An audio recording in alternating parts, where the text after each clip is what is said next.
یہ شیخ محبوب ابو عاصم حافظہ اللہ تعالیٰ ان کی عمر دراز کرے، جنہوں نے ہمیں اس نوبت تک پہنچایا۔ آج ہم جمع ہوئے ہیں اسی چیز کے لیے کہ ہم نے علم سیکھنا ہے۔ یقین کریں کہ میں اپنا بتاتا ہوں آپ کو، ٹھیک ہے، اللہ کا شکر ہے کہ جب بحرین میں آیا تقریباً اس کے آنے کے بعد تقریباً 1 سال 6 مہینے 1 سال کے بعد عقیدہ میرا ٹھیک ہو گیا تھا، اور وہ بھی کسی نے کوئی دعوت نہیں دی مجھے، ایک اللہ کی طرف سے مجھے قرآن کو یعنی دیکھنے کا شوق تھا، پڑھنے کا۔ تو قرآن کے اندر میں نے سوچا کہ میں کچھ دیکھوں کہ قرآن میں کیا ہے۔ خالی قرآن کو ہم اونچا رکھتے ہیں، پڑھتے ہیں، حفظ کرتے ہیں، لیکن اس کے اندر کچھ ایسی چند چیزیں ہیں، کیا ہے اس کے اندر کہ اس کو کم از کم اس کے اندر دیکھنا تو چاہیے۔ جب میں نے قرآن کو کھولا، سب سے پہلے جب پڑھا الحمدللہ رب العالمین، اس کا ترجمہ پڑھا الرحمن الرحیم مالک یوم الدین ایاک نعبد و ایاک نستعین، یعنی یہ پڑھتا گیا تو اس کے ساتھ اس کا یعنی معنی ملتا گیا۔ پھر اللہ تعالیٰ عمر دراز کرے، شیخ عبداللہ عبدالحمید مرکز فرقان کے مدیر ہیں وہ، انہوں نے مسجد قباء میں ہم نے تجوید شروع کی۔ ہاں، پھر اس کے بعد مجھے شوق ہوا قرآن تجوید پڑھنے کا، تو مجھے ایک شہید صاحب تھے محرک میں، مسجد قباء کے پاس ہی ان کا گھر تھا، داخلی مقام کرتے، اس کے بعد ملاقات بھی نہیں ہوئی۔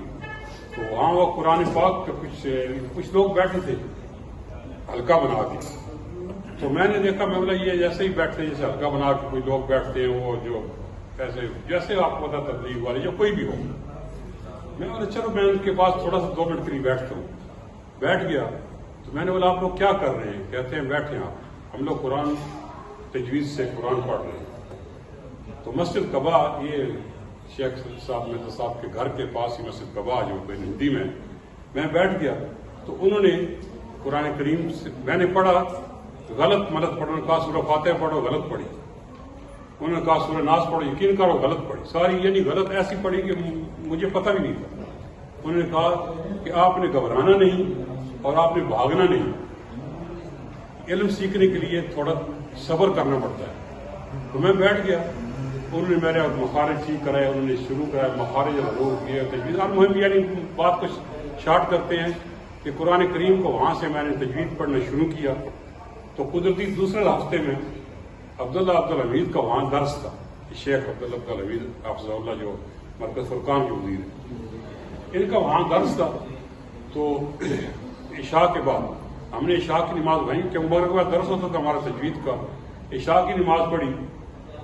عشاء کی نماز کے بعد ان کا درس شروع ہو گیا۔ تو یقین کریں کہ اس دن مجھے پتہ چلا کہ ہم مسلمانوں کے گھر پیدا ہوئے ہیں، لیکن کچھ نہیں پتا ہم مسلمان حقیقت میں نہیں ہیں۔ انہوں نے سورۃ الانبیاء کی آیت کی تلاوت کی، وَإِذْ قَالَ إِبْرَاهِيمُ، یعنی جو ابراہیم علیہ السلام نے جو بتوں کو توڑا، یعنی شروع سے وَقُلْنَا نَارٌ كُونِي بَرْدًا وَسَلَامًا عَلَىٰ إِبْرَاهِيمَ، یہاں تک ابراہیم علیہ السلام نے کیسے بتوں کو توڑا، کیسے ان کو دعوت دی، اور پھر کیسے ان کو کہا کہ تم لوگ خود تم اور تمہارے باپ دادا سب گمراہ ہیں۔ تو مجھے جو قرآن کا ترجمہ سنا، تفسیر سنی، اس دن یقین کریں کہ میں نے سوچا کہ آج میں مسلمان، اسلام قبول کیا، میں نے مسلمان ہوا، اس لیے کہ ہمیں کچھ قرآن سے علم نہیں تھا قرآن پر، کہ قرآن کیا کہتا ہے۔ وَإِذْ قَالَ إِبْرَاهِيمُ، یعنی جیسے ابراہیم علیہ السلام کی باتیں آتی کہ قَالَ أَنْتُمْ وَآبَاؤُكُمْ فِي ضَلَالٍ مُبِينٍ، ہم نے سوچا ہم نے اپنے باپ دادا کا ٹھیک ہم اسلام میں مسلمان پیدا ہوئے تھے، کہ ہم نے تو یہی دیکھا ہے کہ وہاں جانا قبر پہ جا کے سلام کرنا ہے، ہم نے وہاں جا کے یہ کرنا ہے وہ کرنا ہے، کسی مریدی پیری مرشدی، وہی ہم نے اسلام سمجھ رکھا تھا۔ اس کے بعد اللہ نے مجھے یہ اسلام کی یعنی طرف توجہ کرائی، اور ایسا میں موحد بن گیا کہ آج تک وہ میرا یہ بات کو تقریباً 35 سال ہو گئے، 35 سال پہلے عبداللہ عبدالحمید صاحب کو میں نے مسجد قباء میں درس میں تھا. 35 سال سے یقین کرو ایسا مواحد اللہ نے بنایا.